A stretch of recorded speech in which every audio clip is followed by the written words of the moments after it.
autant de monde de la tech siéger autour du président. C'est un espèce de petit show-off, là. Tu sais, tout le monde, j'écoutais ça, tout le monde parlait de l'investissement là, devant M. Trump. Là, ah, il demande, toi, tu as mis combien d'argent? 6 milliards. OK, toi, ouais, là, on a mis 4, là, mais tu sais, l'année prochaine, il y en a plein. C'était comme une espèce de petite parade, là. Je trouvais ça limite malaisant, moi, là. Ouais, puis tu sais, moi, mon malaise est sur. Ben, en même temps, c'est pas un malaise, mais je me mets à la place de ces grands joueurs-là, puis je me dis, je suis invité à la Maison-Blanche pour un dîner, je me présente là.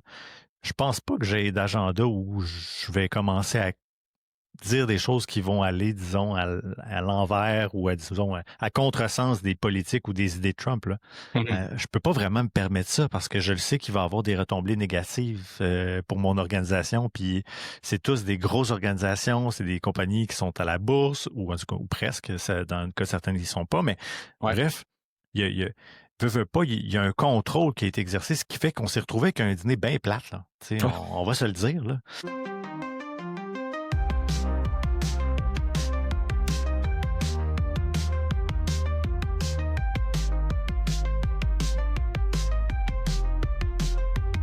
Au podcast Intersection, le rendez-vous des passionnés de technologie et de leur impact sur la société d'aujourd'hui et de demain. Monsieur Jonathan Parent. Bonjour. Salut Simon. Salut, ça va bien? Yes, super bien. Yes! Hey, saison 2, c'est reparti. On repart ça. Ben oui, après un bel été. On peut dire un bel été, je pense. Hein? Ben oui, moi j'aimais ça. Ben oui, déconnecté. Il fait beau, crème. Hein? On aime ça, on se sent vieux quand on parle de météo. I know. Mais bon, qu'est-ce que tu veux, ça a l'air qu'on est rendu, Lorraine?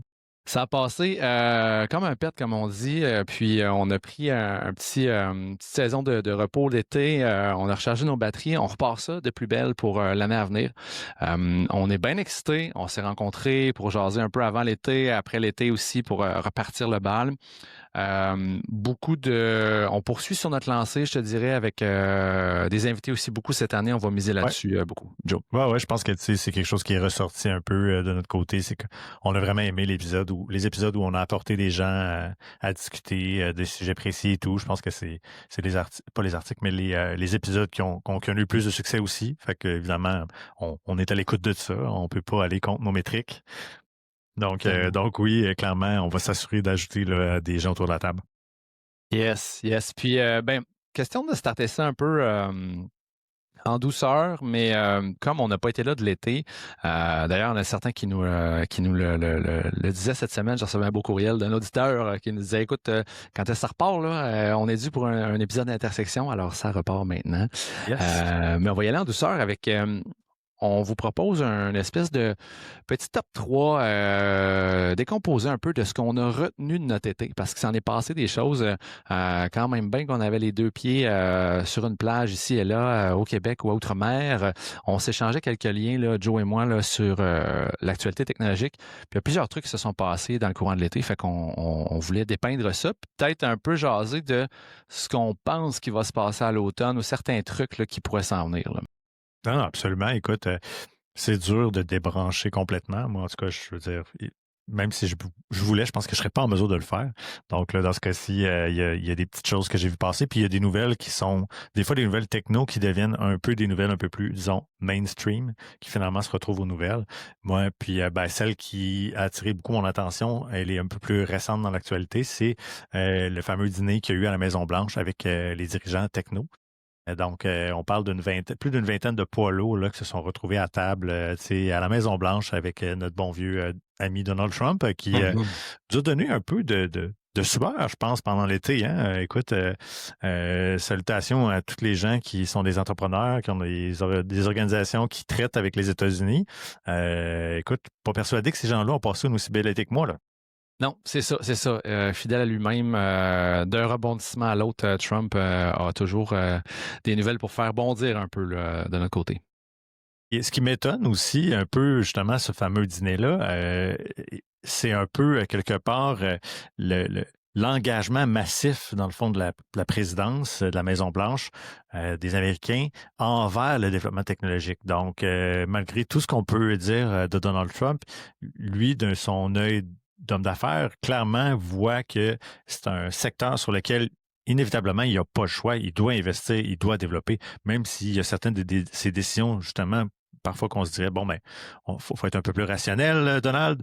Mais de façon générale, dans ce cas-ci, ça fait du sens. C'est dans l'air du temps de développer davantage le monde numérique, à l'instar, par exemple, de développer l'industrie pétrolière, ce qui est un peu le genre de décision un peu étrange. Mais bref, se retrouver avec tous ces gens-là autour de la table, sens notable d'Elon Musk aussi, oui, qui n'était pas autour de la table, mais qui avait délégué quelqu'un de son organisation, quand même particulier, qu'on le veuille ou non, quand tu sais que l'horaire de Tim Cook, de Mark Zuckerberg, de Bill Gates, de Sam Altman, assurément doit être relativement complexe, que Musk lui dise « Ah, moi, j'ai pas le temps, sorry guys », quand même un peu particulier, là. Donc, assurément, je pense qu'il y avait peut-être un petit signal, un petit message qui était passé par Musk, étant donné qu'on sait là, que semble avoir le torchon qui brûle entre l'administration Trump et Musk depuis qu'il a quitté le Doge. Le Doge. Donc, je le montre un petit peu à l'écran pour ceux qui nous regardent visuellement. Là. Moi, je suis tombé là-dessus. J'étais comme, mon Dieu, mais quel... là, on voit un peu plus Tim Cook là, qui parle un petit peu, là, mais t'as énormément de représentants de la technologie un petit peu partout autour de cette table-là. On le voit moins bien sur cette clip-là, mais quand même, tu sais, on a-tu déjà vu ça? Autant de monde de la tech siéger autour du président. C'est un espèce de petit show-off, là. Tu sais, tout le monde, j'écoutais ça, tout le monde parlait de l'investissement là, devant M. Trump. Ah, il demande, toi, tu as mis combien d'argent?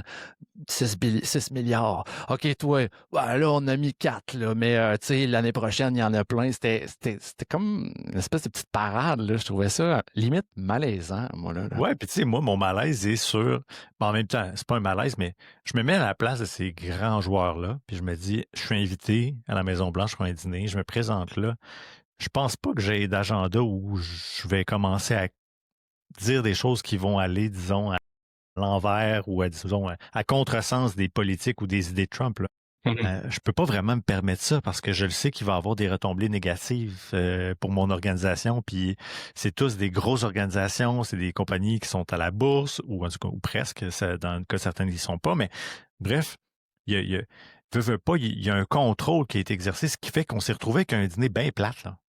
On va se le dire. Là. C'était flat, pas mal. Ben oui, il n'y a pas personne qui a nécessairement osé remettre en question quoi que ce soit là-dessus. J'ai trouvé nécessairement que les interactions qu'on a vues, c'était plus des mini-monologues de chacun des responsables avec un peu Trump qui hoche la tête, mais pas persuadé de sa complète compréhension un peu des enjeux que ces brillantes personnes qui sont autour de la table sont en mesure d'amener sur l'investissement américain et sur l'économie américaine. Moi, ce que ça m'a fait réfléchir aussi, c'est, on en parle, puis tu sais, la souveraineté numérique, c'est un sujet d'actualité depuis peu. Absolument. Même si je pense la souveraineté en général aussi, même économique, donc de l'échange commercial entre les provinces, etc. Puis dans ce cas-ci, ben, on se rend compte quand on voit ça, on se dit OK, mais c'est vrai que je regarde tous les comptes que j'ai créés dans des projets ou des entreprises, puis ces gens-là, ils étaient tous au lunch là. Fait que c'est comme OK, mais c'est vrai que dans le fond, les cordons de tous mes produits puis les outils que j'utilise est entre les mains américaines. Puis j'ai hâte de voir comment le futur va se développer par rapport à ça. Est-ce que justement, on va passer éventuellement à un futur président américain après l'ère Trump où on va revenir à un peu à des relations Canada-États-Unis plus cordiales puis que on va un peu effacer ça de l'ardoise ou non au contraire il va y avoir finalement un peu des traces qui vont avoir été qui vont rester profondes un peu dans l'esprit canadien sur l'idée que attends non il faut qu'on développe nos propres outils puis il faut qu'on arrête de dépendre dans le fond des États-Unis pour ça puis surtout à l'ère de l'IA. J'espère qu'on va apprendre. J'espère, d'un point de vue personnel, qu'on va qu'on va être plus soucieux dans nos choix. Je pense que c'est pas demain la veille là, qu'on va être capable de tout couper là, puis avoir. On a parlé déjà un petit peu, mais tu sais, d'un matin avoir une suite Google, une suite Office toute faite canadienne, là, tu sais, puis le cloud à 100% souverain, québécois, canadien. Good luck with that, là, je pense. Là, c'est des gigantesques infrastructures qui sont construites aux États-Unis qui permettent d'avoir une accessibilité puis des prix qui sont hyper concurrentiels. Fait que de reproduire ça de notre côté, la frontière, éventuellement, je sais pas. Par contre, c'est ça amène, je pense, à avoir un regard critique sur nos choix qu'on fait. Je pense que la population est de plus en plus consciente des choix qu'elle fait au niveau des outils technologiques et des impacts que ça peut avoir, là. Ben écoute, moi, j'aurais tendance à croire aussi que je serais curieux, tu sais, des fois pour une équipe de hockey, souvent, moi, tu sais, j'aime le hockey. Je suis désolé de la parenthèse. On va regarder l'équipe qui a gagné la Coupe Stanley comme Canadien, puis on va dire c'est quoi le pourcentage de joueurs canadiens qui étaient dans l'équipe. Fait que souvent, on se console en se disant, hey, ben anyway, même si on n'a pas gagné, c'est pas une équipe canadienne qui a gagné la Coupe Stanley, ça reste qu'au final, il y a à peu près 40-50% de l'équipe que c'est les Canadiens. Mm-hmm. Je me pose la question aussi des fois sur le nombre de joueurs étrangers et disons, le nombre de développeurs étrangers qui participent, dans le fond, au final, au développement des projets américains sur lesquels moi je travaille, que j'utilise au quotidien. Donc, c'est pour ça que je m'arrête pas. Tu sais, on a tendance justement à se dire, ouf, hey, ça va être compliqué pour nous, ça va être long de développer peut-être des pendants et tout ça. Ben, peut-être pas tant finalement. Tu sais, si on réalise que probablement qu'il y a beaucoup de talents canadiens qui malheureusement se ramassent à travailler peut-être au profit justement de projets américains, mais qu'en réalité, quand on regarde ça, on a peut-être les talents qu'il faut, c'est juste que l'investissement ne s'est pas fait nécessairement ici parce que, bonne entente étant avec nos voisins, nos amis américains, ben écoute, le produit il a été lancé, puis évidemment, ils ont une industrie beaucoup plus réactive, le monde des startups est, tu sais, quelque part, on pourrait dire quasiment né, issu des États-Unis, donc c'est certain qu'il y a ce côté-là. Mais bref, au final, moi, je pense que on a le talent, on a la possibilité de le faire.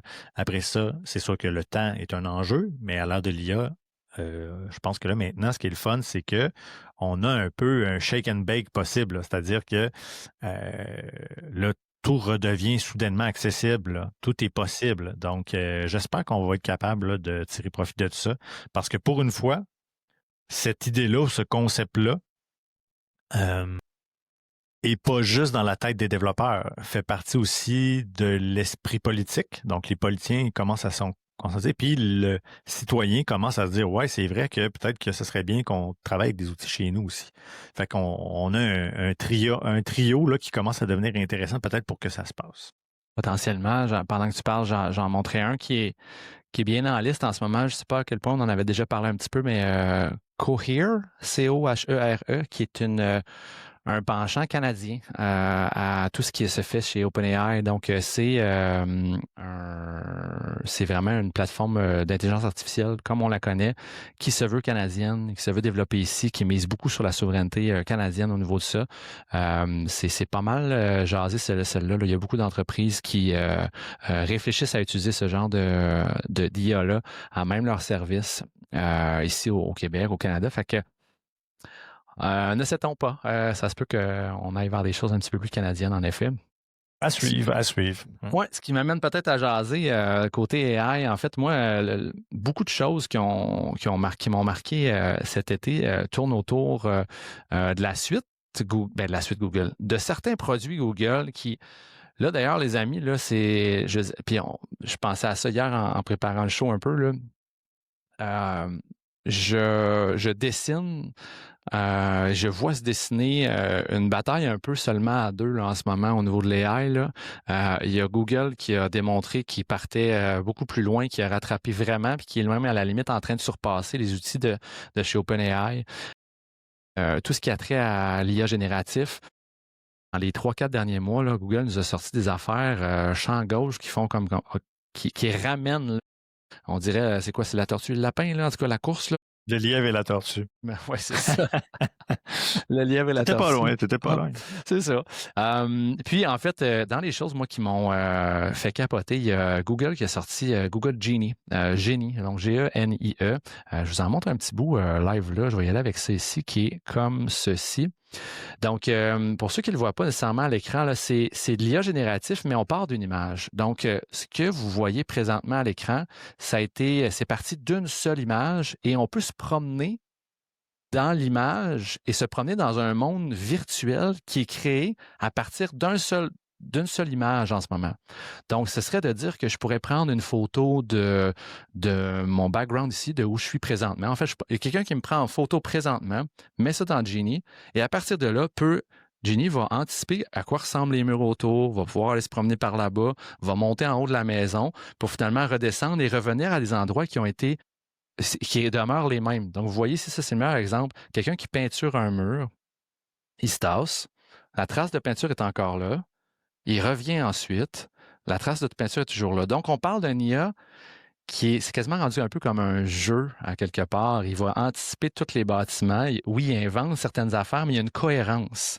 Il y a une cohérence de choses. On peut maintenant prompter aussi en même temps. Là, on voit ici une petite rivière où on se promène. Et puis là, fais-moi, en même temps que je passe, montre-moi un gars qui passe en jet ski. Puis, fait que, oui, c'est ludique un peu, mais ça démontre, je pense, un pan que moi, je n'avais pas vraiment anticipé, là, je te dirais, là, de partir d'une image puis de dire on va se promener dedans comme un jeu vidéo.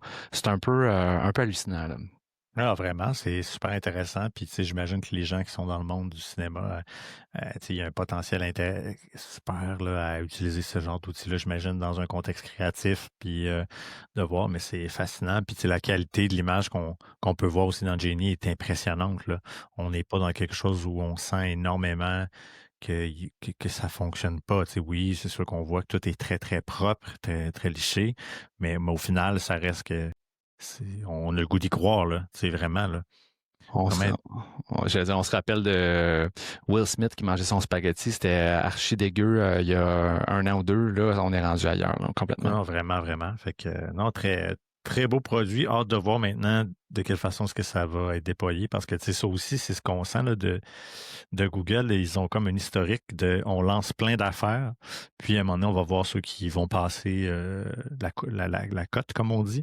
Donc, hâte de voir le futur de Genie. Dans la même veine, puis je poursuivrai, Joe, si tu permets, au niveau de Google, ce qu'ils ont sorti, ils ont sorti il y a quelques semaines, là, c'est très récent, un IA génératif d'images qui s'appelle Nano Banana, c'est le nom de code, qui est, je pense, Flash 1.5 ou 2.5. Bref, là, 2.5. 2.5 ans. Dans l'IA, ils ont comme toujours des noms de code, là, mais là, eux autres, ils ont donné un codename Nano Banana pour s'en rappeler un peu plus. Qui là, instantanément, sur la tribune, c'était comme Photoshop est mort, guys. Là, je veux dire, tu peux maintenant prompter, faire des choses assez incroyables. Je vous donne un simple exemple qui est juste ici. On parle on peut déposer plusieurs images. Je vais vous montrer ça un petit peu comme ça. La personne qui est là, en fait, ce qu'elle a fait, elle a simplement déposé... Un genre de mood board. Un mood board. Différentes images. Ouais. Exact. Tu t'en vas sur le web, tu dis, OK, moi, là, ma prochaine campagne de publicité de ma BMW, je vais vouloir avoir une fille qui est rousse avec des freckles, qui porte telle affaire, telle casquette, il y a un chien, il y a une paire d'écouteurs, il y a un bracelet, un perroquet rose. Tu garoches ça, tes 10 fichiers, ta dizaine de fichiers dans Nano, Banana, et en dedans de 6 secondes et quart, ben, tu te retrouves avec cette image-là qui est pas parfaite, mais quasiment imparfaite. Quasiment parfaite, je veux dire, là, dans le sens où on s'approche de quelque chose de très, très fort, très, très difficile de distinguer à l'œil que c'est de l'IA. Là. On rentre dans un monde où c'est très, très, très difficile à distinguer. Ah non, c'est absolument génial ce que ça permet comme rendu. Là, c'est bluffant. Puis plus ça va, ben, plus on va être bluffé. Il faut s'y faire. Je t'envoyais un peu dans la même veine un peu plus tôt, mais je peux pas dire ça. Je pense pas que ça a été fait avec Nano Banana pour l'instant, mais la chaîne Forever 21 que tu connais, qui est une chaîne de vêtements, dans le fond. Eux, sur leur site, maintenant, on peut voir des vidéos de mannequins qui font du catwalk avec les vêtements que tu peux acheter. Et sans grande surprise, ce sont des produits de l'IA. Donc, on vient d'amener exactement le genre d'idées que, comme tu l'amènes, ça, hey, ben tiens, on a pris des morceaux de vêtements, on a dit crée-nous un personnage, mais tel soulier, etc. Puis pop, on se retrouve avec, dans le fond, un produit. Fait que de ce côté-là, c'est absolument fascinant ce que ces outils-là proposent comme possibilité d'avenir. Là. C'est assez incroyable. Puis pour ceux qui sont bien curieux, là, j'ai fait le test pour moi. J'ai fait le test moi-même, donc pour ceux qui veulent me voir avec une espèce de molette blonde, c'est disponible sur les interwebs grâce Pas à certain que les gens veulent voir ça, mais c'est correct. Les gens sont curieux, c'est disponible. On le pousse à tout le monde. Mais ce que tu m'avais envoyé comme information, je trouvais ça intéressant parce que dans le post que tu avais envoyé, l'espèce de fast fashion, où est-ce que j'ai perdu c'est pas tant mon monde, le linge tant que ça, mais je sais que c'est Shein, S-H-E-I-N, qui est une espèce de usine à linge très, très asiatique qui sort du linge en malade mental, très, très dans le tu portes, tu mets au vidange, là, tu sais, c'est très, c'est pas super éco-friendly, là, la patente, mais ils sortent du linge, puis ça te prend maintenant une espèce d'usine tu sais, avant, là, on parle du modèle old school, va te chercher des modèles humains, sans show, là, tu sais, là, qui vont mettre le linge, puis ils vont faire une photo session. Là, c'est comme c'est un pan d'un certain métier qui vient de prendre le bord. Puis surtout dans une ère où tu crées du linge à profusion non-stop, c'est bien moins compliqué là, à générer du média créatif, là, du média publicitaire par rapport à ça. Et justement, dans l'article, entre autres, ou dans que la personne propose sur LinkedIn, la nouvelle de Forever 21, il disait qu'à quelque part, la métrique qui surveille, c'est clothing item per hour. Fait que le nombre d'items que tu es capable de prendre en photo à l'heure pour des entreprises comme Shein, tout ça, parce que l'objectif, c'est de publier puis de déployer le plus de produits possible. Ça fait que là, on passe de, comme tu dis, de pas monétiser, mais de monopoliser des gens, de bâtir un studio, de prendre ces photos-là, de faire un certain traitement, puis de les rendre disponibles à tu peux prendre une photo sur le coin de la table, puis en générer une version professionnelle en quelques secondes. Donc, ça a un impact absolument, absolument majeur. Là. Je serais curieux d'ailleurs d'entendre des joueurs comme Simons là-dessus, là, comment ils voient un peu ce genre de trends-là arriver. Là. Donc, c'est vraiment, ça va avoir un très, très gros impact sur cette industrie-là. Là. Ça, c'est assurément, ouais. Absolument. Puis, peut-être pour rapper là-dessus, tu sais, là maintenant, les gens au niveau de cette IA génératif-là sont très inventifs sur comment ils vont utiliser les trucs. Je nous en donne un autre exemple. Là. En fait, je parle d'un autre outil de génération de vidéos de Google qui est sorti il y a quelques semaines déjà. Si je vais avec ceci qui est juste là comme ça. Dans le fond, là, c'est rendu que on peut merger deux affaires là-dedans. Tu crées une simple image dans Nano Banana et t'envoies ça dans Google VEO3, pardon, pour générer des vidéos. Et là, on voit ici une espèce de film à la Disney qu'on part uniquement d'une image statique qui a été faite dans un IA, on la garoche dans un autre IA de vidéo et on crée une espèce de film à la Pixar en quelques minutes. Ça me fait flasher sur les publicités de IGA. Ça marche plus, là. C'est exact. En fait, ça marche, oui, mais c'est juste que j'imagine l'argent qui a été investi à développer, modéliser des personnages puis à les animer. J'ai comme l'impression qu'avec les deux outils que tu viens de me nommer là, avec Nano Banana puis VO3, je peux probablement reproduire ou lancer d'autres modèles de cette publicité-là vraiment beaucoup moins cher et beaucoup plus rapide. Là. C'est fou, là. Fait que bon, il y a un pan, il y a une couple d'équipes chez Cossette là, qui viennent de perdre leur poste là, en voyant ça. Là. Alors, c'est vraiment, ça, c'est vraiment impressionnant. Donc, tu sais, c'est de dire que la création de médias n'importe qui peut faire de très grandes choses qui étaient faites originalement avec simplement qui étaient faites avec une équipe complète, là, une très grande équipe. Puis petit clin d'œil là, que je fais rapidement là, parce que cet été, si vous n'avez pas vu ça, moi ça m'a flashé. La première chose que j'ai vue, je suis tombé sur cette vidéo-là. Je vous la montre à l'instant. On voit ici des lapins sur des trampolines. Je suis tombé sur mon feed là-dessus, je capotais, j'étais comme c'est donc bien drôle, genre 8 lapins sur une trampoline avec une caméra de nuit, genre dans une cour, qui ont trouvé le party, c'est là que ça se passe, puis ils font comme hey, c'est là qu'on s'amuse la nuit. pour vrai, sur la première écoute, j'étais comme, c'est vrai cette histoire-là? Jusqu'à temps que j'aille dans les commentaires, puis que je réalise que non, en fait, puis on a vraiment un commentaire qui est excellent ici. Tu sais, en 2023, c'était Real or Fake. En 2024, Real or Cake. Là. Je ne sais pas trop pourquoi Cake. Là. Peut-être c'est une autre affaire. Parce qu'il y a une émission américaine, en fait, oui, sur c'est Netflix, où est-ce qu'il faut que tu détermines est-ce que c'est un vrai. Ouais, c'est ça. Exactement, ouais, c'est ça, ils coupent de quoi, puis finalement, c'est un gâteau ou pas. Puis en 2025, c'est vraiment, on est à Real or AI, là, tu sais, puis ultimement, c'est de l'AI, parce qu'à un moment donné, tu vois, si tu fais le compte, il y a un lapin à un moment donné qui disparaît dans le compte, mais tu t'en rends pas compte nécessairement. Ah ouais, je l'ai vu. Ouais. Mais oui, si tu n'y portes pas attention, puis tu y vas vite, tout ça. Puis moi, en fait, le commentaire que j'apprécie le plus là-dedans, c'est I hate 2025, Ouais. le deuxième. Ouais. Oui, c'est peut-être le sentiment des gens qui font comme « Oh mon Dieu, mais ma vie devient difficile parce que je consomme du contenu, puis là, c'est dur de savoir si c'est du vrai ou c'est de l'AI. » Et Oh c'est my God. incroyable. Puis il y a un gars qui a fait une chanson là-dessus là, qui dépeint le fait, il décrit son émotion du moment quand il est tombé là-dessus.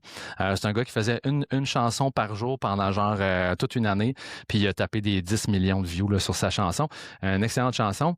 Et dernier truc que je veux partager qui est un truc au niveau de l'enseignement. Puis là, je vais juste sortir d'ici.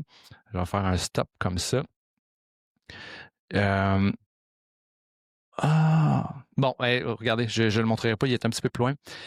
Il y a moyen de faire de nouvelles mécaniques, un peu des nouvelles tendances. En fait, je vous explique, c'est que vu que c'est facile de générer une fausse image, genre je peux générer moi avec Eminem.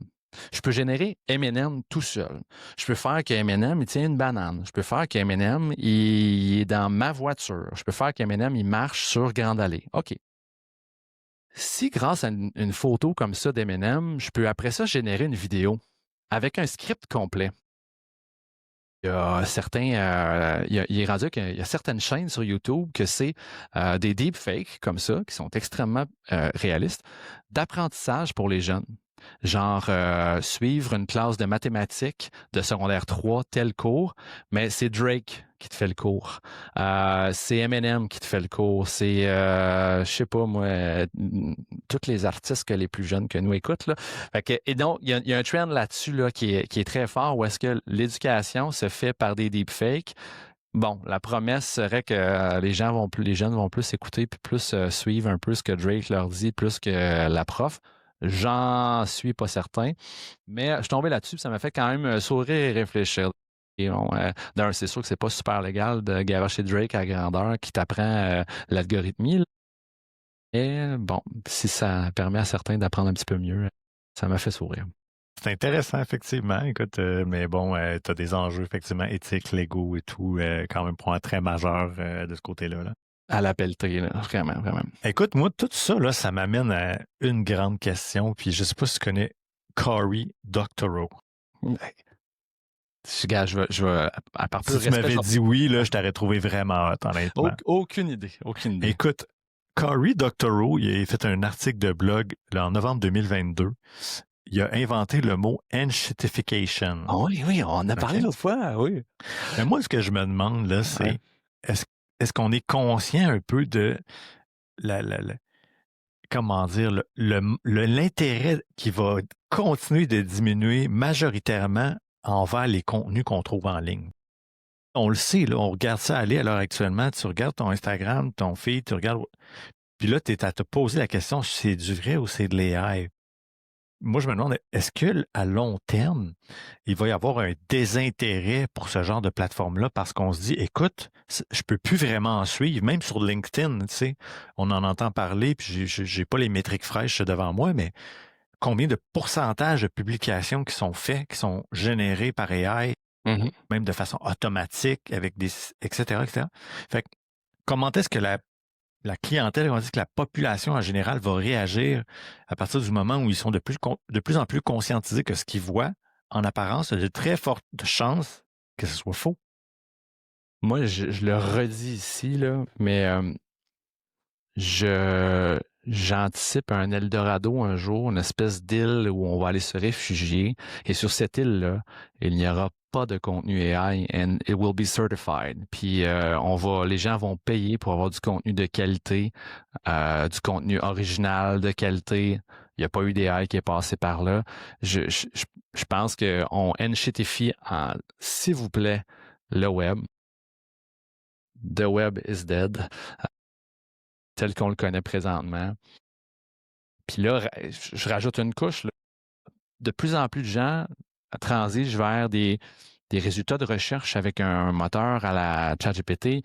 Google a sorti dernièrement, moi je l'ai vu là, le AI Mode existe, là, Big and Bold. Les gens recherchent, on leur pousse quelque chose qui est là, qui est généré en IA. Il y a de la pub qui va embarquer là-dedans aussi. Là.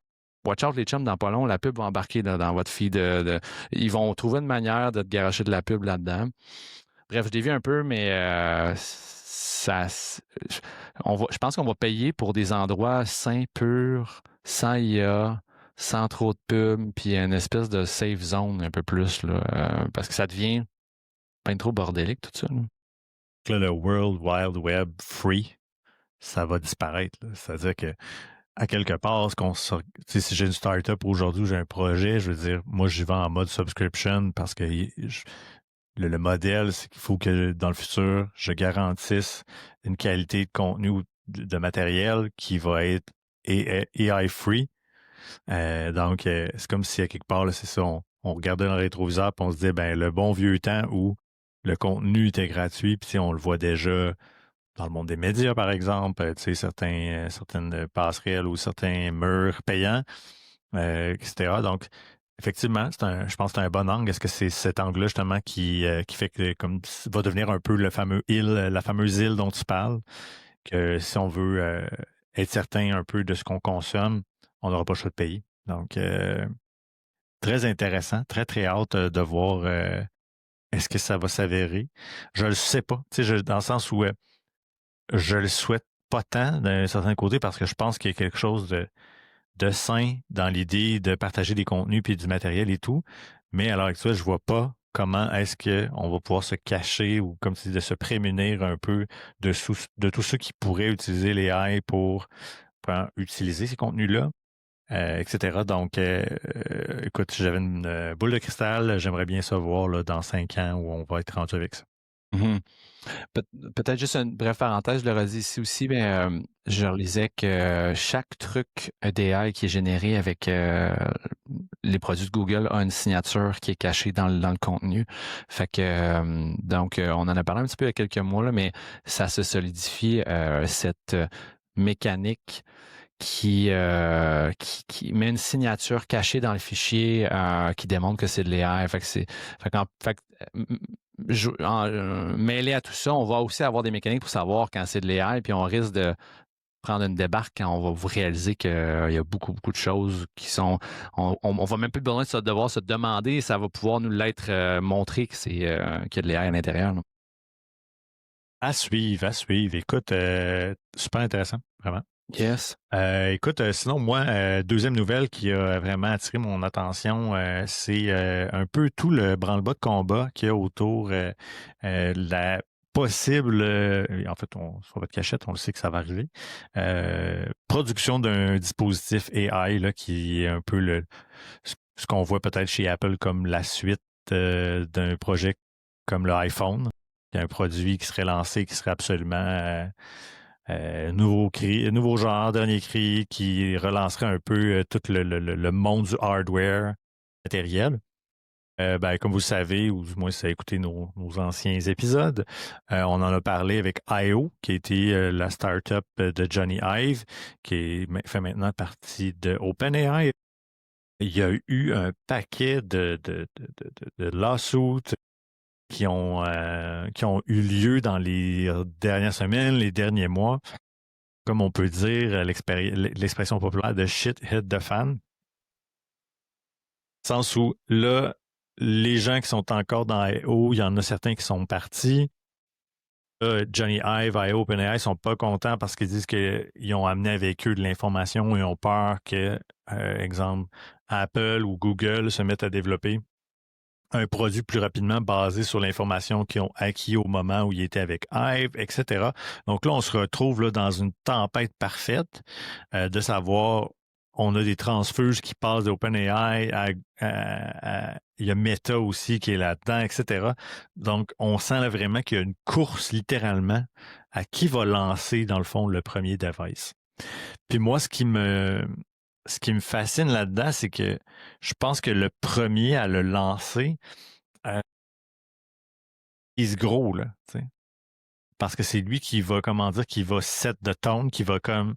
Laver la voie, là. Exact. Puis tu sais, qui va faire en sorte que ceux qui travaillent peut-être sur un produit actuellement puis qui ne se sentent pas encore tout à fait prêts à le sortir, ben ils vont faire « Ah, ben on est bien positionné, on avait déjà de l'avance, on est déjà rendu à un stade où ce qu'on va lancer présente des features où il est une longueur d'avance sur ce qui a été lancé. » Mais là, j'imagine qu'à l'heure actuelle, ils se regardent tous et se demandent qui va lancer le premier, même si déjà OpenAI a fait un geste un peu plus grand sur l'idée qu'il s'en venait avec quelque chose là, à l'automne. Là. Donc, on y arrive. Là.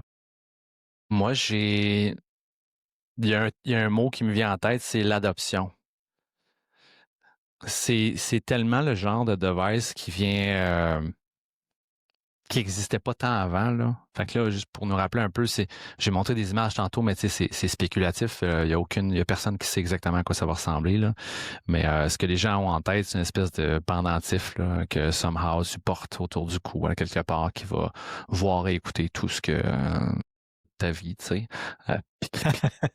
Dit-il simplement. Quelque chose comme ça qui va voir écouter toute ta vie. Voilà. C'est banal. Puis la réponse, c'est pourquoi. La question, c'est pourquoi. Ben, parce que tu vas pouvoir prompter ta vie. Tu vas pouvoir questionner ta vie. Puis l'intelligence artificielle va pouvoir te donner des cues sur hey, dans le meeting que j'ai eu à 3 heures, je rencontrais Stéphanie, puis ça n'a pas bien été. Qu'est-ce que tu aurais fait, toi? Oui, à la lumière de ce que je t'ai entendu dire, tu aurais dû tourner à gauche ou tourner à droite quand tu as dit cette phrase-là. Là, je reviens à mon terme, l'adoption. Est-ce que les gens vont... Bon, toi puis moi, on va être les 2 premiers crinqués à s'en payer un pour l'essayer, là. Et, ben, peut-être. En tout cas, moi, ça m'intrigue. Et l'adoption widespread. En même temps, là, je m'écoute parler, je me dis, ben, tout nouveau device, il y a toujours une courbe d'adoption là, qui est là. Tu as toujours les espèces de early adopters, là, des Joe puis Simon de ce monde-là, qui achètent le device quand c'est en bêta là, parce qu'il est très bien raide. Mais avant que ça se rende à ma grand-mère qui n'a dans son cou, ouais. Good luck, my friend. Non, ça prend un petit bout, là. T'sais. Exact. Oh, oui, absolument. Mais est-ce que ce genre de technologie-là, moi, je regarde ça de l'extérieur puis je me dis, on est un peu en train de se construire des cerveaux pour la robotique.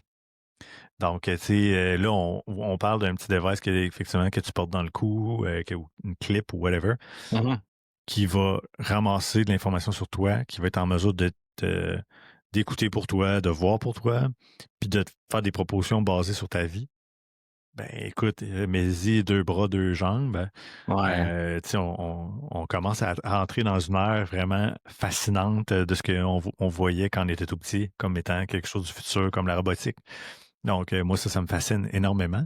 J'ai vraiment très, très hâte de voir à quel moment est-ce qu'ils vont lancer quelque chose avec ça. Ce qu'on sait aussi, c'est que la seule information qu'on a par rapport à quoi ça peut ressembler, c'est que Sam Altman, en tout cas du moins dans le projet I.O. avec Hive, on dit que c'était quelque chose qui était tellement beau qui ne nécessitait pas qu'on mette une coque ou quoi que ce soit. On parle de quelque chose dans les documents juridiques, on parle de non auriculaire, donc il n'y a rien qui va se mettre ou une oreille ou quoi que ce soit. Non portable classique, donc c'est quelque chose qui ne sera pas classique. Donc c'est vraiment... est-ce que ça se tient dans une poche? Est-ce que ça se porte avec un necklace? Est-ce que ça se porte avec... Donc, très, très intriguant, mais j'ai surtout hâte vraiment de voir à quel moment est-ce que quelqu'un va le faire. Puis, tu sais, j'ai comme l'impression que ça doit travailler très, très fort chez Apple. Très, très fort. Je pense qu'ils veulent probablement utiliser cette grande innovation-là pour resolidifier un peu la fin de l'ère iPhone, si on peut dire. Puis, tu sais, je beurre fort là, en disant ça, mais au sens large, dans le sens où l'appareil mobile, là, à un moment donné, à part rajouter 8 caméras puis mettre un AI dedans, tout le monde est rendu qu'on peut le faire. Fait que c'est plus une lutte d'hardware et non plus une lutte d'innovation proprement dit. Donc, très intéressant. Vraiment très hâte de voir où ce petit gadget-là va nous amener et quand est-ce qu'on va pouvoir voir le premier. Parce qu'il y en a eu, là. Il y en a eu certains qui se sont essayés, qui ont lancé des épingles, une fameuse petite pin, une épinglette. Tous les projets ou presque sont tous morts. Il en reste très peu. Vraiment, bien curieux de voir à quel moment est-ce qu'on va pouvoir voir ça. Tu sais, je poke notre chum Chad avec ChatGPT 5. Tu sais, en quoi ça pourrait être utile OpenAI IO? Tu sais, bon, gain de productivité, automatisation de tâches répétitives. Ouais, OK. Je suis pas sûr qu'il a pigé à 100%, mais assistant personnel intelligent. Bon, aider à organiser sa vie, son agenda, des notes. OK. Apprentissage en continu, poser des questions sur n'importe quel sujet. Accompagnement pédagogique. Génération d'idées, support créatif. De la prise de recul, suggestions pour améliorer son équilibre de vie pro-perso, sa gestion du temps et son organisation, rendre le savoir et l'accompagnement personnalisé accessible à un plus grand nombre sans coût élevé. Pas fou. Tu sais, imagine si ce device-là, ça coûte une beurrée d'une bouchée de pain. Là.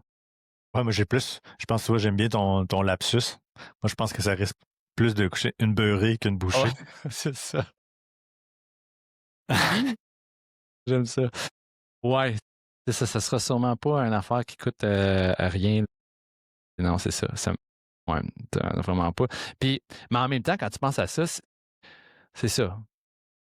Présentement, tu peux tout faire ces trucs-là avec ChatGPT live en le promptant sur ton ordi, mais là, ça devient juste comme un support qui te suit, qui est là. Fait que il y a bien moins de barrières à t'asseoir avec ton laptop. Tu sais, je vous ai demandé, si je veux poser des questions à ChatGPT sur un aspect de ma vie, d'un, il faut que je prenne le temps, il faut que je vienne m'asseoir à l'ordi, il faut que je désigne qu'est-ce que je vais lui dire, il faut que je le mette en contexte assez bien, parce que sinon, il n'y a pas eu tout le contexte. Fait qu'on a une espèce de fast track grâce à ce device-là sur un contexte. Fait que ça va beaucoup plus rapidement. Puis tu te trompes pas trop. En tout cas, ça peut être le fun. Ça peut être le fun, mais ça doit être assez majeur comme breakthrough, là, ce qu'il essaie de faire. C'est.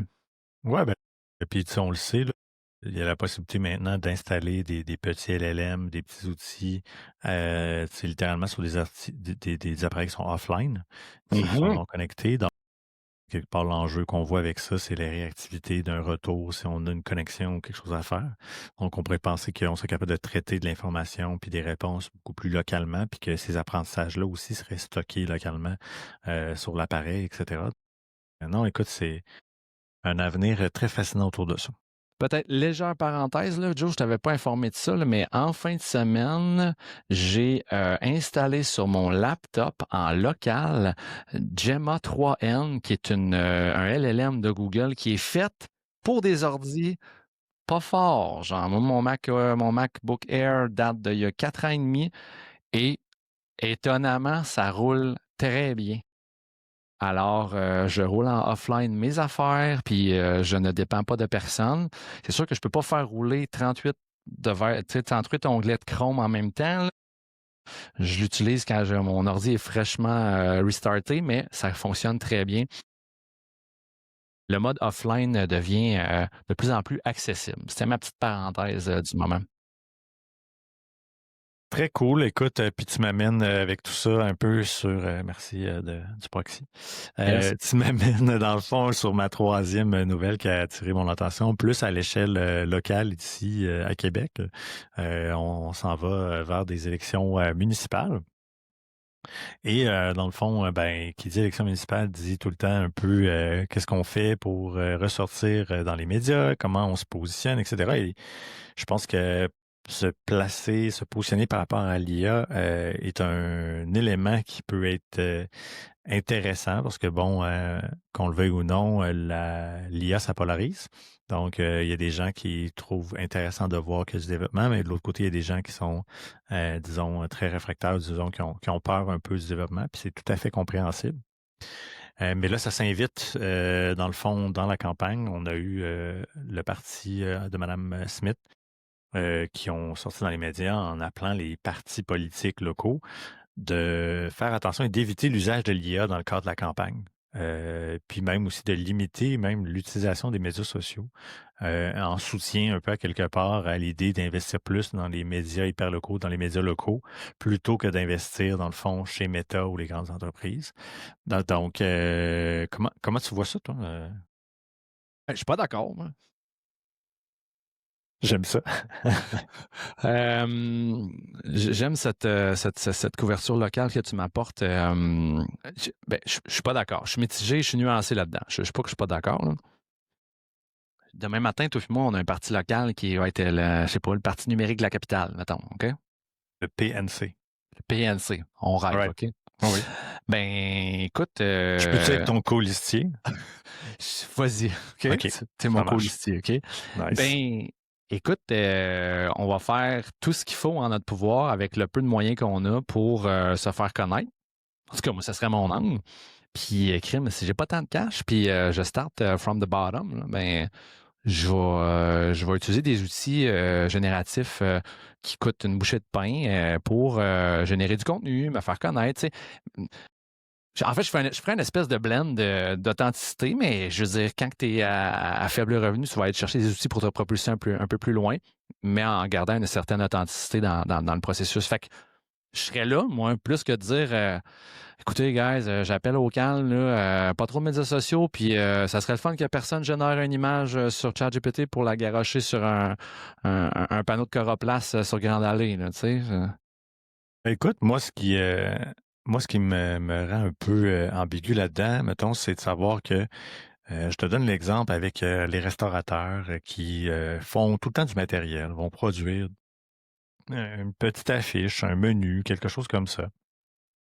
Il y a certains restaurateurs qui ont suffisamment les moyens de peut-être travailler avec un illustrateur, un designer, puis faire quelque chose de beau et de joli.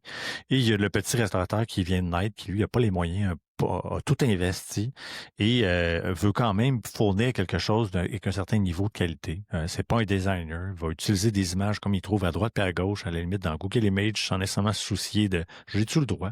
Pas vraiment, c'est pas grave. Mais ça là-dedans, oui, c'est local.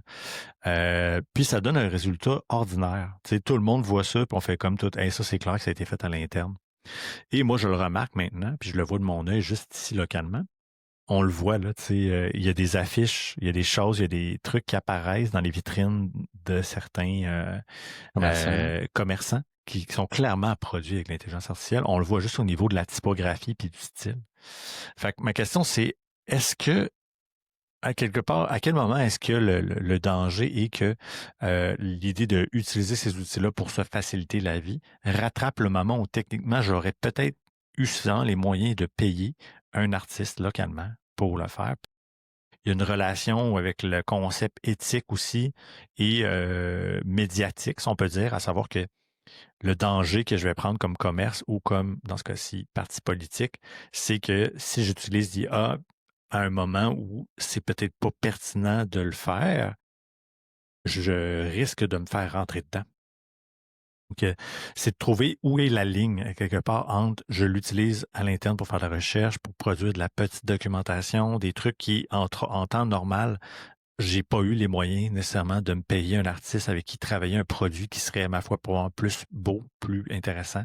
Donc, il y a comme une mince ligne là, puis j'ai de la difficulté à la trouver. Tu sais, je la vois là localement à petite échelle, mais à partir de quand est-ce que, justement, si ce sont de grandes entreprises qui se mettent à l'utiliser, là, on entre dans une certaine zone d'inconfort, je dirais, où là, on a l'impression que la grande entreprise là, a volé un revenu, tu sais, en n'utilisant pas un artiste, en travaillant pas avec un artiste.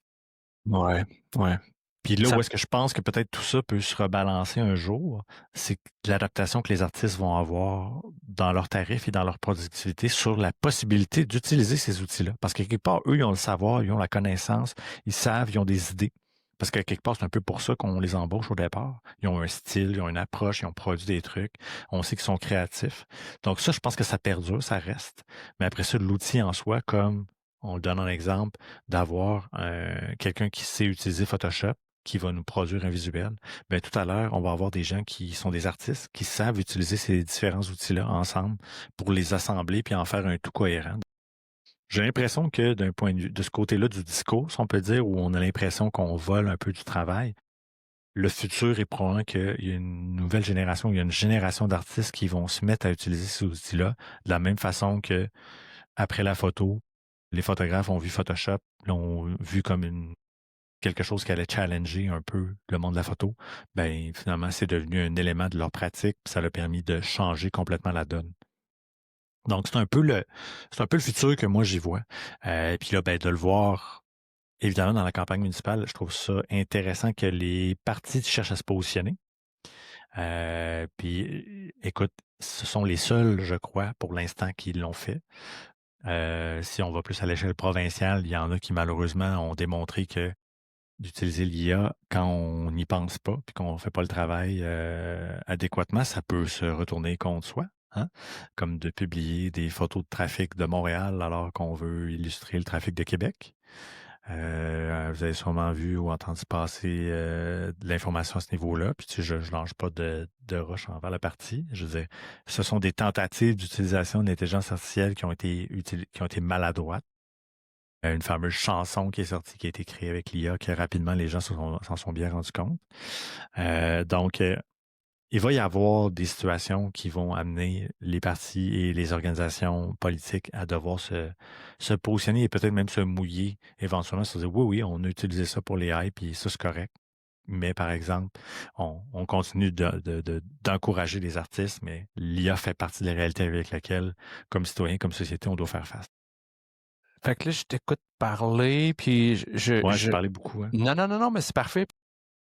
Mettons, je synthétise ça.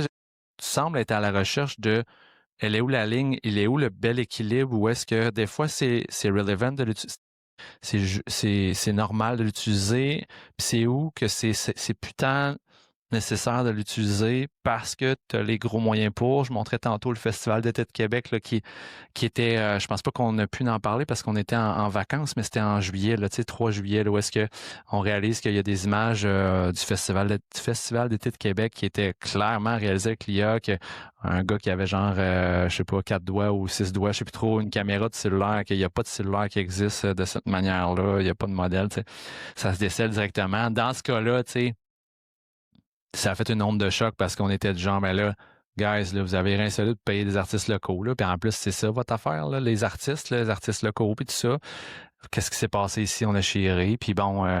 mais... Ça, là-dessus, j'ai une autre idée. Personnellement, je pense pas que qu'il est chéré. Je pense que ça a été... moi, je suis persuadé, c'est une théorie, mais je pense que c'était 100% volontaire et assumé. Ah ouais? Sachant qu'ils allaient, comment dire, branler les colonnes du temple avec ça, puis voir comment les gens allaient réagir pour éventuellement placer les premières pierres de « OK, ben c'est ça la vie aujourd'hui maintenant, ça se peut qu'on utilise ces outils-là dans le futur ». Je trouve que c'est trop gros, c'est trop évident, des doigts manquants. Tu travailles avec une grande firme de communication à l'échelle nationale. C'est comme, pour moi, ça fait pas de sens. Ouais. Mais OK, mais là, ce que tu lances, là, parce que je viens de le réaliser, là, je le vois juste ici, c'est 4 doigts, là. 1, 2, 3, 4, là. Il manque un doigt ici, là. Beaucoup de chance qu'il y ait un DA qui soit passé par-dessus ça, puis qu'il ait comme fait, hey, c'est bien correct, il n'y a personne qui va se rendre compte qu'il manque un doigt, là. J'y crois pas, là. Ben c'est ça. Moi aussi, c'est ça mon point. À la limite, c'est correct que des cassettes de ce monde-là utilisent ça, mais il faudrait bien qu'il y ait quelqu'un qui révise le travail avant qu'il sorte, là. Toi... En tout cas, écoute, c'est ma théorie. Peut-être que je suis dans le champ gauche, mais quoi qu'il en soit. Puis, tu sais, à la fin de tout ça, moi, je pense que, tu sais, pour essayer de boucler ça un peu, je pense que c'est le tribunal public qui va décider. Tu veux dire la plèbe va décider? Oui, exact. La plèbe qui va décider parce que on voit à partir de quand est-ce que les gens vont s'insurger contre l'utilisation de l'IA ou quand elle remplace peut-être le travail versus une utilisation qui est plus, disons, modérée, où on comprend bien que c'est devenu un élément facilitateur pour générer de la qualité, puis je le dis en faisant des signes de parenthèse, parce que bon, entre partir avec un Clippy Art, puis faire quelque chose dans Google Doc, puis d'imprimer ça comme un document officiel, puis peut-être utiliser un outil qui va nous accompagner à faire un document qui va avoir un petit peu plus d'allure. Moi, comme utilisateur, je suis pas mécontent de voir le produit avec un petit peu plus d'allure. Mm-hmm. Mais c'est ça. Je pense qu'après ça, ce sont les gens et le temps, l'évolution de tout ça qui va faire qu'on va tracer une ligne sur qu'est-ce qui est acceptable et qu'est-ce qui ne l'est pas, puis de voir les artistes aussi continuer de progresser dans leur usage sur comment est-ce qu'ils vont embrasser ou non l'idée d'utiliser ces outils-là pour améliorer leur propre pratique. Fait que je pense que le temps va nous amener, assurément. De toute façon, on n'a pas le choix, c'est le temps qui va nous permettre de trancher sur tout ça. Mhm, mhm. Ouais, j'aime la perspective. J'ai hâte de voir la Poule perspective des philosophique. artistes.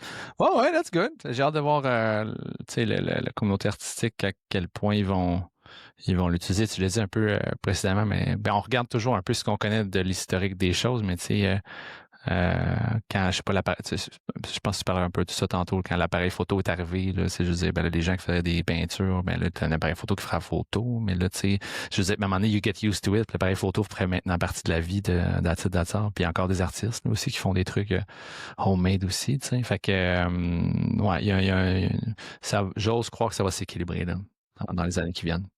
Yes. Ouais, OK. Fait que là, on a, OK. Et puis, campagne municipale et tout ça, c'était parce qu'on s'était dit qu'on splittait un peu par l'été puis ce qui s'en vient. Toi, c'est un peu ce que tu as vu dernièrement. Ça s'est passé il n'y a pas longtemps à ce niveau-là. Oui, exactement. Ça fait vraiment pas longtemps. À l'heure Ouais. actuelle, c'est pas toutes les parties à l'échelle municipale qui ont pris position. Mais assurément, je pense qu'ils vont devoir le faire. Ils vont sûrement se faire questionner un peu sur la question. Fait que j'ai très hâte de voir un peu comment chacun des partis va réagir. Mm-hmm. Parfait. Peut-être, moi, je nous amène peut-être sur un truc sur, à l'automne un peu. Je vais peut-être un peu d'un côté de quelque chose qu'on anticipe qui va arriver. On va voir ça se dérouler à l'automne. On gravite autour de l'IA encore, mais je parle maintenant d'OpenAI là, qui a annoncé dernièrement qu'il arriverait bientôt avec une plateforme potentiellement qui viendrait un peu rivaliser LinkedIn. Donc, OpenAI vise faire une espèce de job board puis job certification en IA. Donc, une zone complète de son portail où est-ce que d'un, il y aurait des gens qui pourraient aller se qualifier, suivre des certifications en IA. Puis, de l'autre côté, devenir une espèce d'endroit où on peut chercher du travail. Donc, des offres d'emploi pourraient être là.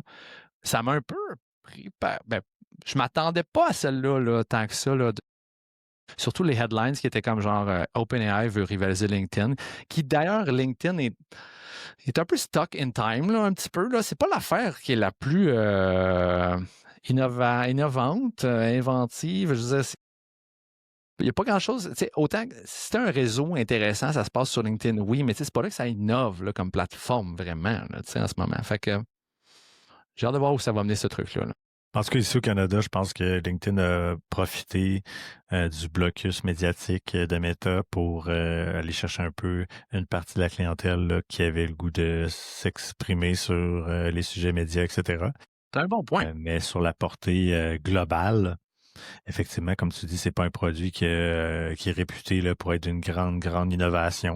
C'est un beau produit, comme tu dis, qui est figé un peu dans le temps. Hâte de voir s'ils vont voir un peu ce challenge-là à venir d'OpenAI comme une opportunité pour eux, peut-être de dire, bon, ben, guys, let's go. Hein. Va falloir peut-être repartir un petit peu sur la planche à dessin. Mm-hmm. Puis la mouvance aussi de certification qui se colle à un produit, beaucoup de produits numériques depuis quelques années passées, là, depuis les dernières années, beaucoup de produits numériques qui ont la forte cote, beaucoup de users qui sont là. Le produit va sortir une espèce de... J'ai juste HubSpot Academy, là, notamment. Le HubSpot qui est un des CRM, puis un outil marketing qui est très, très populaire depuis une dizaine d'années peut-être. Là. Puis ont leur académie, tu vas te faire certifier dans leur propre classe, puis ultimement, tu es certified HubSpot. Beaucoup de produits numériques ont cette portion-là de communauté, certification in-house. Donc, tu fais partie du créneau qui a eu le stamp of approval de la compagnie du produit.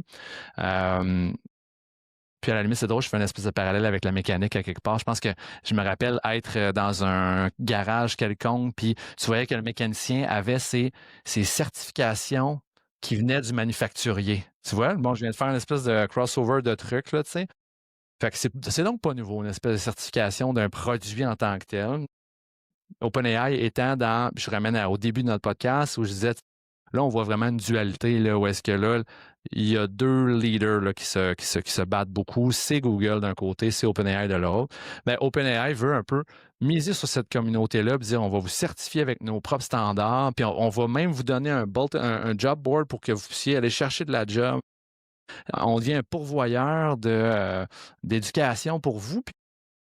Puis tout ça s'inscrit dans le fait qu'il y a beaucoup de gens qui vont avoir des rôles dans des emplois qui ne seront plus nécessaires. Donc, il y a aussi une course à l'éducation des gens parce qu'il va y avoir des déplacements de métiers. Il va y avoir des métiers qui ne seront plus à forte valeur ajoutée.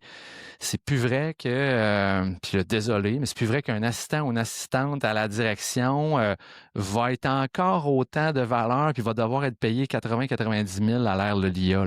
Ça n'existera plus. Là. À moins que ton boss il ne catche pas à patente, là, puis qu'il n'ait pas découvert des outils d'automatisation. Il y a plein de manières de faire ça. Fait que les gens vont devoir s'éduquer à se replacer à quelque part, se certifier, puis à l'ère de l'IA là, qui est là. Ah, c'est absolument brillant de la part d'OpenAI, là, dans le sens où c'est une évidence, là, à partir du moment où tout le monde crie sur les quoi, l'IA va changer la face du monde de l'emploi. Et guys, on va les aider. On va mettre sur place tout ce qu'il faut pour nous essayer de stimuler et d'accélérer le pont le plus possible. C'est absolument brillant. Là. Je pense qu'ils ont un roadmap là, à date qui est très, très intéressant. Là. Moi, je suis très excité de voir la suite des choses. Là, mais toujours en se disant que, bon, comme n'importe quelle grande innovation, il faut surveiller aussi les choses qui sont moins agréables qui en ressortent, comme les deepfakes et tous ces trucs-là. Mais au final, à l'heure actuelle, moi, en tout cas, dans ma vie de tous les jours, à l'heure actuelle, j'en vois que des bénéfices. J'en suis fort, fort heureux. Ouais, c'est ça, c'est ça. Fait qu'écoute, ouais, toi, il te restait-tu un point de ton bord? Pas tout. Ben, ça ressemble pas mal à ça, les amis. On a tout fait nos points, autant des points des choses qu'on a vues cet été que des choses qu'on anticipe pour l'automne. J'en profite par cette fin d'épisode pour le lancer à l'audio aux gens qui nous écoutent. On mise sur des invités dans la prochaine saison, donc à l'automne, à l'hiver. On a fait un post sur LinkedIn où est-ce qu'on ouvre les bras grands ouverts à quiconque qui est relativement vocal, que ça ait tente d'être au mic pour jaser dans le jeu technologique. Puis on parlait de grosses techno, de grosses compagnies, tu sais, des gens qui gravitent qui sont des employés ou des ex-employés de grosses compagnies tech américaines, canadiennes, québécoises, des gens qui gravitent dans la tech au gouvernement. On a énormément apprécié l'épisode qu'on a eu avec Marc Boivin la saison passée où on jasait un peu de technologie au gouvernement. Fait qu'on veut étendre ça. Puis pas juste Québec, Canada. Dans notre brainstorm, moi, j'étais rendu en Estonie, là, qui est un pays qui est reconnu pour être très techno. On rouvre les valves à ce niveau-là. Si vous connaissez des gens, une connexion d'une connexion, vous nous envoyez ça, vous nous commentez ça, puis on va faire ce qu'il faut pour rentrer en contact avec ces gens-là. Là. Puis en même temps aussi, n'oubliez pas de nous suivre. Hein, c'est toujours sympathique sur les médias sociaux. Donc, le petit like et tout, ben, c'est un petit reward pour nous ou un petit follower de plus. Toujours le reward pour nous dire que vous appréciez puis vous aimez ce qu'on fait. Puis c'est ça qui fait en sorte que on est toujours bien content d'en venir au micro puis de vous jaser. Exact. Merci de votre écoute. Puis, on se revoit au prochain épisode. Merci, Joe. Salut, bonne journée. Salut, bonne journée.